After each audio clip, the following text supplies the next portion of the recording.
اچھا، اگلا میرا سوال یہ ہے کہ قرآن مجید میں ہم یہ پڑھتے، اب ہم مذاہب اور اس پہ تھوڑی سی بات کریں گے، اسٹڈی آف مذاہب پہ. قرآن میں ہم یہ پڑھتے ہیں کہ بار بار یہ کہا گیا کہ ہم نے ہر بستی میں رسول بھیجا، جیسے انا ارسلناک بالحق بشیرا ونذیرا وان من امۃ الا خلا فیہا نذیر، بہت یعنی حصر کے ساتھ کہ کوئی بھی ایسی بستی نہیں ہے مگر اس میں نذیر تنبیہ کرنے والا آیا. ٹھیک ہے. اسی طرح سورہ نحل میں ہے کہ وَلَقَدْ بَعَثْنَا فِي كُلِّ أُمَّةٍ رَسُولًا، کہ ہم نے ہر امت میں رسول بھیجا. ٹھیک ہے. سورہ ابراہیم میں ہے وَمَا أَرْسَلْنَا مِن رَسُولٍ إِلَّا بِلِسَانِ قَوْمِهِ لِيُبَيِّنَ لَهُمْ، یعنی اس طرح کی اور بھی آیات ہے جس میں یہ ہوتا ہے کہ خدا نے ہر بستی میں رسول کو بھیجا. جب ہم مطالعے مذاہب یا تقابل ادیان کی کتابوں کو پڑھتے ہیں تو اس کے اندر وہ آپ لوگ مذہب کی تقسیم ایک الہامی اور غیر الہامی کرتے ہیں نا. تو یہ یعنی اسلامی نقطۂ نظر سے کیا یہ تقسیم درست ہے؟ یعنی اگر ہم یہ دیکھیں کہ ہر بستی میں رسول بھیجا اور دوسری طرف جو دنیا بھر میں جو بستیاں یا ممالک اس وقت موجود ہیں اس میں جو مذاہب ہیں، تو جب آپ لوگ یہ تقسیم کرتے ہیں کہ الہامی مذاہب غیر الہامی مذاہب، تو یہ قرآن کے اس دعوے سے متصادم نہیں ہے؟ مجھے لگتا ہے کہ اس میں ہمیں ایک بنیادی اصول کو ذہن میں رکھنا چاہیے، اور وہ اصول یہ ہے کہ نبی کریم صلی اللہ علیہ وسلم کی جو بعثت سے پہلے کے جو مذاہب ہیں جی ان کے ساتھ الگ طریقے سے ڈیل کیا جائے گا، اور جو بعد کے مذاہب ہیں ان کو الگ طریقے سے ڈیل کیا جائے گا. جو عہد رسالت کے بعد کے جو مذاہب ہیں، مثال کے طور پر سکھ مت ہے یا اس طرح کے دیگر مذاہب ہیں، ہم ان کو الہامی مذاہب نہیں مان سکتے کیونکہ ختم نبوت کا ایک تصور ہمارے ہاں موجود ہے.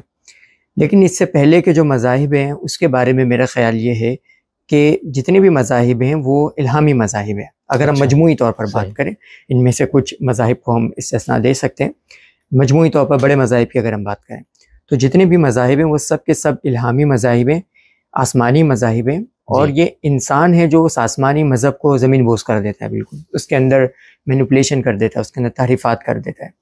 تو جتنے بھی ماضی کے آپ مذاہب دیکھیں، مثال کے طور پر ہندو مت، کیونکہ میری ایک خاص طور پر ایکسپرٹیز اس میں زیادہ ہے، جی اگر آپ ہندو مت کو دیکھیں، ہندوؤں کی تاریخ کو آپ اٹھا کر دیکھیں، تو ایک طالب علم کے طور پر میرے لیے یہ تسلیم کرنا ناممکن ہوتا ہے کہ کوئی قوم اتنی عقلی فلسفے کے اندر، عقل کے اندر، سائنس کے اندر اور روحانی اعتبار سے اتنی ترقی کر سکتی ہے بغیر وحی اور ہدایت کے. صحیح. یعنی تصور کرنا ہی میرے لیے محال ہو جاتا ہے. ٹھیک.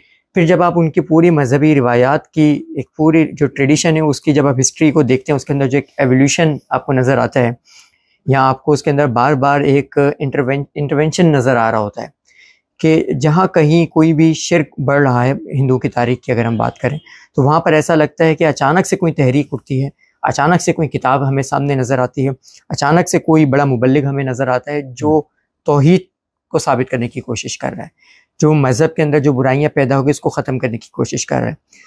تو اس کا مطلب یہ ہے کہ کائنات کے مذاہب کے اندر اللہ تعالیٰ نے ہمیشہ سے انٹروین کیا ہے.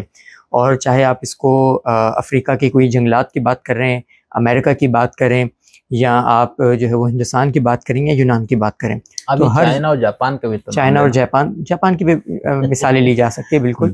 تو ہر جگہ رسول یا ہادی، اچھا میں اس چیز میں تھوڑا سا فرق رکھوں گا کہ ضروری نہیں کہ ہر جگہ رسول بھیجے گئے ہوں. صحیح. ٹھیک ہے. قرآن کی آپ نے جو آیات بھی جو آپ نے کوٹ کی تو اس میں دیکھیں تو امت کے لیے رسول بھیجا گیا ہے، تو کہیں پر ہادی بھیجے گئے، کہیں پر جو ہے وہ رسول بھیجے گئے، کہیں پر مختلف جو ہے وہ لوگ بھیجے گئے، لیکن خدا کی ہدایت ان کی ضرورت کے مطابق ہر جگہ بھیجی گئی ہے. اور قرآن کا تو بالکل اصول ہی ہے کہ اگر کسی کو ہدایت نہیں دی گئی ہے تو اس کے بغیر اس کے اوپر عذاب بھی نہیں آئے گا. بالکل. تو یہ جو تقسیم ہے الہامی اور غیر الہامی، تو وہ بعد کے مذاہب کے لیے تو ہو سکتی ہے، لیکن پہلے کے مذاہب کے لیے مجھے بھی اب جو ہے نا یہ نامناسب لگتی ہے. اچھا، لیکن چلے ابھی آپ ایک مسلمان اور ختم نبوت پہ یقین رکھنے والے اسکالر کے طور پر بات کر رہے ہیں نا، ایک وہ دانشور اسکالر محقق جو مذہب پہ اس کا کام ہے لیکن وہ مسلمان نہیں ہے یا سیکولر ہے بالکل، تو وہ تو یہ تقسیم نہیں کرے گا نا کہ وہ محمد صلی اللہ علیہ وسلم کی بات، ہاں جی وہ بالکل سے دیکھے گا، وہ اس طرح کی تقسیم کرتے بھی نہیں. یہ عام طور پر تقسیم ہمارے ہاں ہی مسلمانوں میں ہی ہے.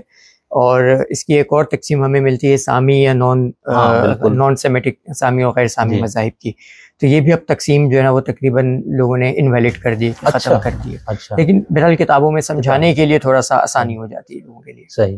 لیکن یہ مجھے کیونکہ ہمیشہ الجھن رہتی تھی جب میں یہ چیزیں پڑھتا نا کہ بھئی ایک تو یہ قرآن کا دعویٰ ہے، اور دوسری طرف اگر ہم، اور پھر الہامی میں نے آج تک یہی 3 نام سنے ہیں، اسلام، یہودیت، عیسائیت، یہی ہے بالکل ایسے. تو وہی آپ یہ ہمارے پورے سناتن دھرم کی پوری جو تاریخ آپ نے اختصار کے ساتھ بتایا، اور آپ کی کتابوں میں یعنی پڑھ کے انسان کو